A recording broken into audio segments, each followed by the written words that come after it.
Hi friends, ఎలా ఉన్నారు అందరూ? సండే కదా, ఏం ప్రిపేర్ చేసుకున్నారో ఈరోజు మీరైతే కామెంట్ చేయండి. మేమైతే ఈరోజు గోంగూర రొయ్యల కర్రీ అయితే ఎలా ప్రిపేర్ చేయాలో చూద్దాం.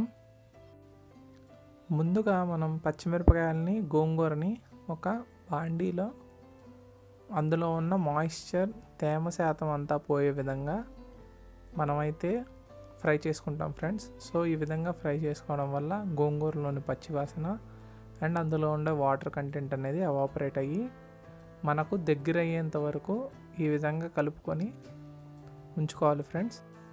గోంగూరతో చేసే కర్రీలు యాక్చువల్గా మనకు ఫ్రిడ్జ్ లేకపోయినా చలికాలంలో అయితే 2 రోజులైనా మినిమం అనేది మనం స్టోర్ చేసుకోవచ్చు ఫ్రెండ్స్.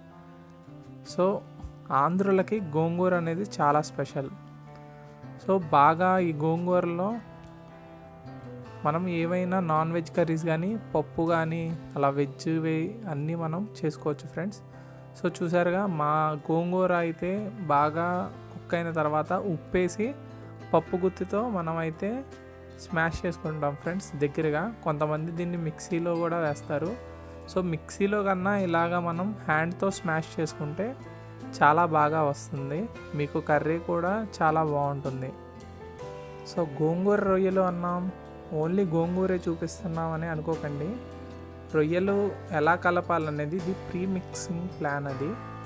సో మరొక బాండీలో ఆయిల్ వేసుకొని మనం కూరకి సరిపడా ఆయిల్ అనేది ఇందులో యాడ్ చేసుకున్న తర్వాత ఆనియన్స్ అండ్ చిల్లీస్ అనేది ఇందులో అయితే తీసుకొని బ్రౌన్ కలర్ వచ్చేంత వరకు ఫ్రై చేసుకుంటాం ఫ్రెండ్స్.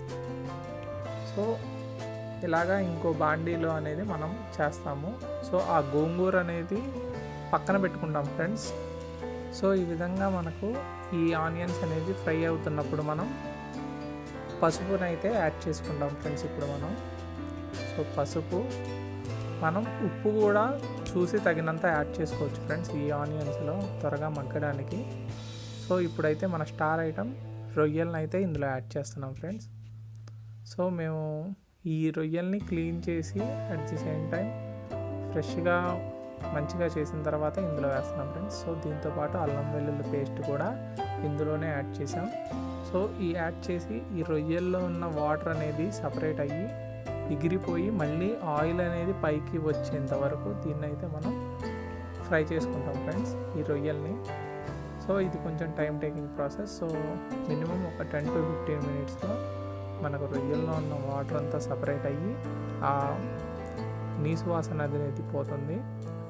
మన వీడియో చూస్తున్న వాళ్ళు సీ ఫుడ్స్ అంటే ఇష్టమైన వాళ్ళు కన్ఫామ్గా లైక్ చేయండి ఫ్రెండ్స్, అండ్ కామెంట్ కూడా చేయండి. సో ఎంతమంది కామెంట్ చేస్తారో నేను చూస్తాను ఫ్రెండ్స్.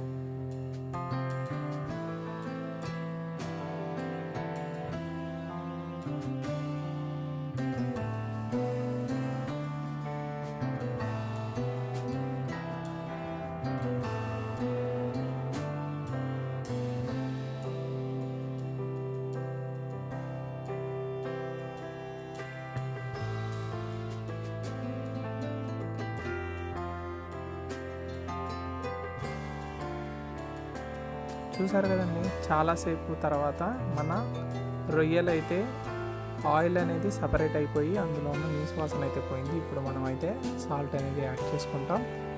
సో సాల్ట్ తర్వాత అయితే మనం ఇప్పుడు చిల్లీ పేస్ట్ని కూడా యాడ్ చేసుకుందాం ఫ్రెండ్స్ ఈ కర్రీలో.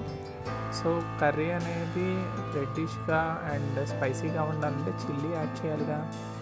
దీని తర్వాత మనం కట్ చేసుకున్న టమాటాలు అయితే ఇందులో అయితే యాడ్ చేసుకుంటున్నాం ఫ్రెండ్స్. ఒక 2 టమాటోసే. సో గోంగూరలో కూడా పులుపు ఉంటుంది అండ్ టమాటాలు కూడా పులుపు ఉంటాయి కాబట్టి సో మనం 2 టమాటాస్ అయితే ఓన్లీ టేస్ట్ కోసమే ఫ్రెండ్స్. సో టేస్ట్ అనేది ఎన్హాన్స్ అయ్యి బాగా రావాలని ఒక 2 టమాటాస్ అయితే యాడ్ చేసుకుంటున్నాం.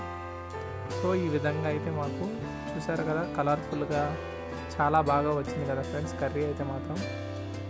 ఈ కర్రీలో మళ్ళీ ఆయిల్ అనేది పైకి మాడు అంటకుండా ఆయిల్ అనేది పైకి వచ్చేంత వరకు ఫ్రై చేసుకున్న తర్వాత మనం ముందుగా మిక్స్ చేసుకున్న గోంగూరని అయితే ఇందులో యాడ్ చేస్తున్నాం ఫ్రెండ్స్. సో యాడ్ చేసుకున్న గోంగూరని బాగా మిక్స్ చేసిన తర్వాత మరొక 2 మినిట్స్ అనేది దీన్ని కుక్ చేసుకోవాలి ఫ్రెండ్స్. ఈ విధంగా కుక్ చేసుకోవడం వల్ల సో ఆ కర్రీ అనేది మొత్తం బ్లెండ్ అయ్యి మనకు ఫ్లేవర్స్ అనేవి ఈవెన్గా స్ప్రెడ్ అవుతాయి కర్రీలో. ఈ విధంగా చేసుకున్న తర్వాత మనం ఒక 2 మినిట్స్ అనేది మీడియం హీట్లో అనేది మనం కుక్ చేసుకోవాలి. అంతే ఫ్రెండ్స్, సింపుల్గా ఒక 10 to 15 మినిట్స్లో మనకు గోంగూర రొయ్యల కర్రీ అనేది అయిపోతుంది. సో మాడు అంటకుండా కొంచెం జాగ్రత్తగా కలుపుకోవాలి. That's it friend. Hope you like this video. Please share, like and comment this video.